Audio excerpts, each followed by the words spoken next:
All right, so we're going to continue talking about the Outdoor Economic Impact Toolkit. And your narrator again is John Whitehead. And we are working our way through the Recreation Economic Decisions textbook and pulling out the stuff that's most important for the Building Outdoor Communities project. And we're trying to understand economic basics. So today we are going to be focusing on measuring price. Okay, so the pages I'm going to cover are 41 through 45 and 52 through 54 in Chapter 4. Where Chapter 4 has a purpose of estimating cost of a recreation trip, or the cost of outdoor recreation.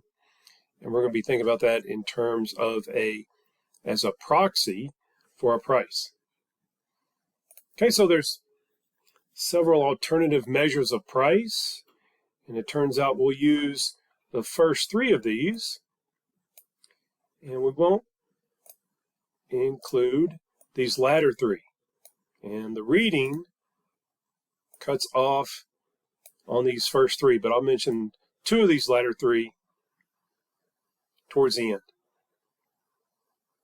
Okay, so entrance fees. Here's a picture of a national park gate with the entrance fee sign and the different fees posted as soon as you arrive there. So it's pretty obvious that an admission fee is part of the price of a recreation trip. Okay, and it's a good measure to use all by itself when recreation participation does not have any travel cost or other cost.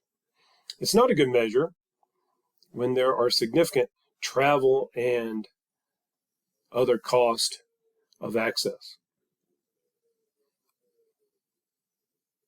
Okay, so the travel costs are made up of transportation and time cost. So the transportation cost are those out-of-pocket expenses of operating an automobile. Okay, these expenses include the cost per mile of maintenance parts, tires, gas, oil, and gas taxes. Okay, and these costs, those are the variable cost of travel. Transportation cost does not include fixed cost like depreciation, insurance, and registration. And that's because you have to pay those fixed costs whether you make the recreation trip or not. Okay, so round trip distance traveled is multiplied by the variable cost per mile to provide an estimate of travel cost in outdoor recreation economic studies.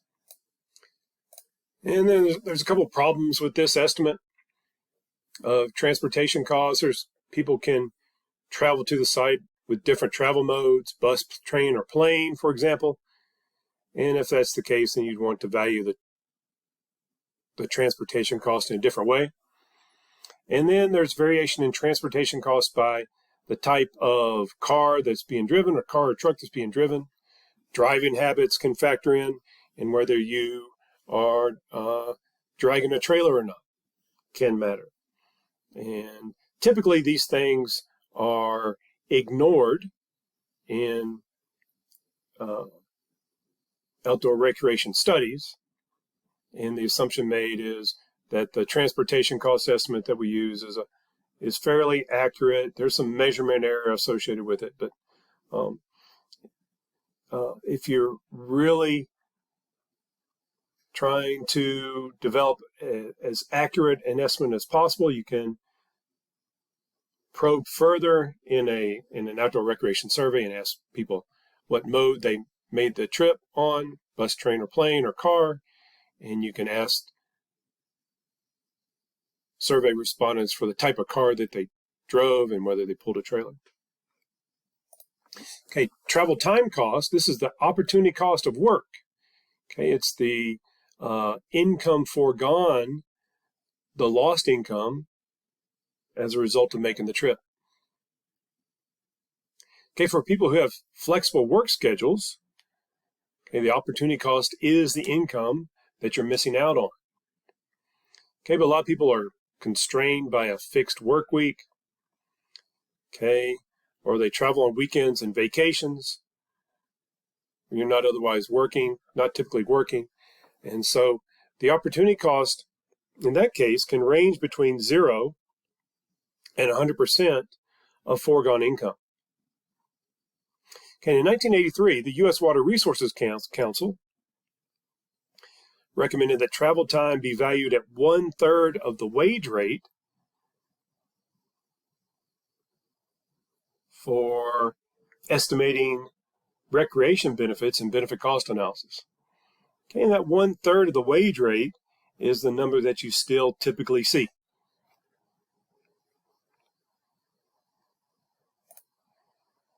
Okay, a problem with this is that 33% of the wage rate was estimated from studies of commuters, and then recreation travel can be very different. So commuters have to deal with rush hour traffic and other things. Recreation travel, you tend to choose to leave when driving is going to be easier.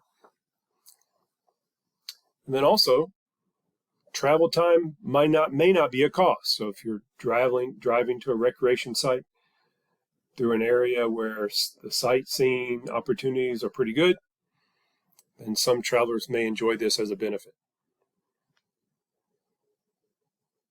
Okay, so just like with transportation costs, these are details that might cause some errors in measurement, but a lot of times outdoor recreation demand studies will ignore these problems.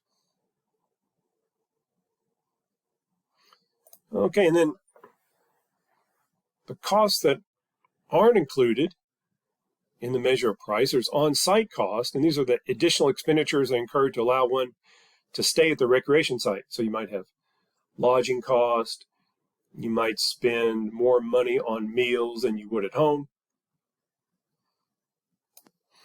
And these costs can be difficult to measure, so they're typically not included. And then fixed cost, these are the things that you spend on equipment that will last more than the length of a single recreation trip. It could last for several years, like a new bike or a boat. Okay, and then cost for things that you have to purchase to be able to participate in the outdoor recreation, such as a fishing license. Okay, so these costs you have to pay whether you take a trip on a weekend or not, and so they're not included in the cost per trip. Okay, so here is one approach to estimating transportation cost, and this screenshot is from the AAA website.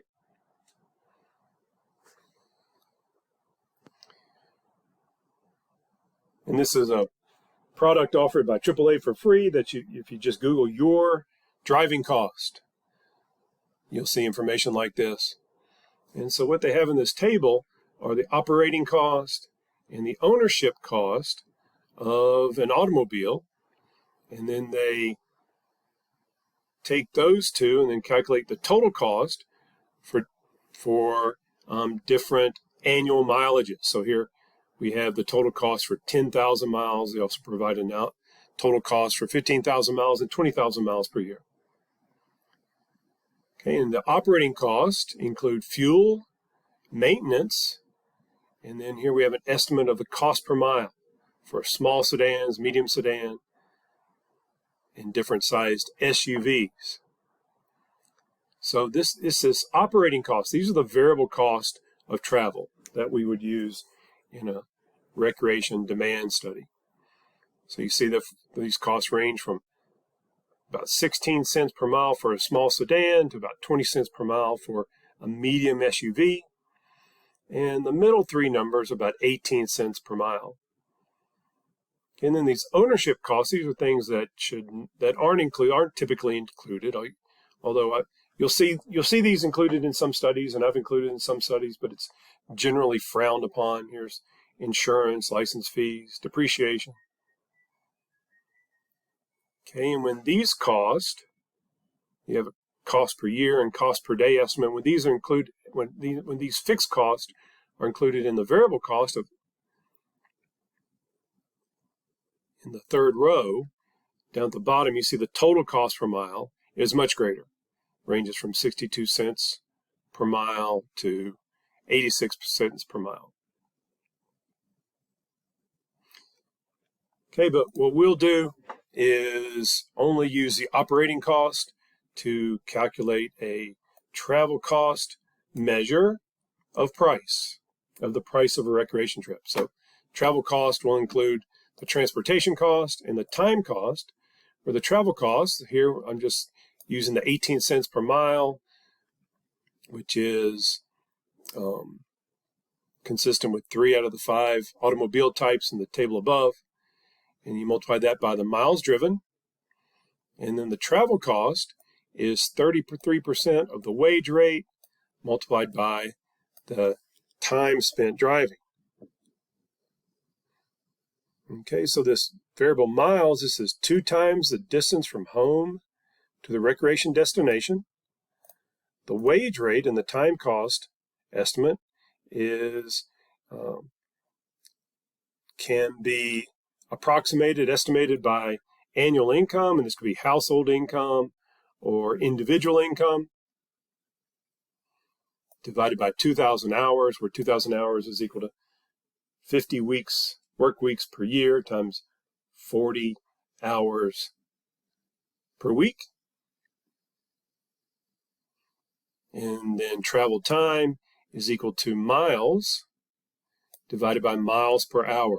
And you can use 55 miles per hour or 40 miles per hour, depending on the types of roads that's being driven around the recreation site. Okay, and then a lot of software that calculates the distance from home to destination will also can also calculate this travel time, and so sometimes that is useful to use. Okay, so at this point we've talked about how to estimate the quantity of recreation. We've talked about how to estimate the price of recreation. And so in the next chapter, in the next video, we'll combine those two concepts and talk about the demand curve for recreation.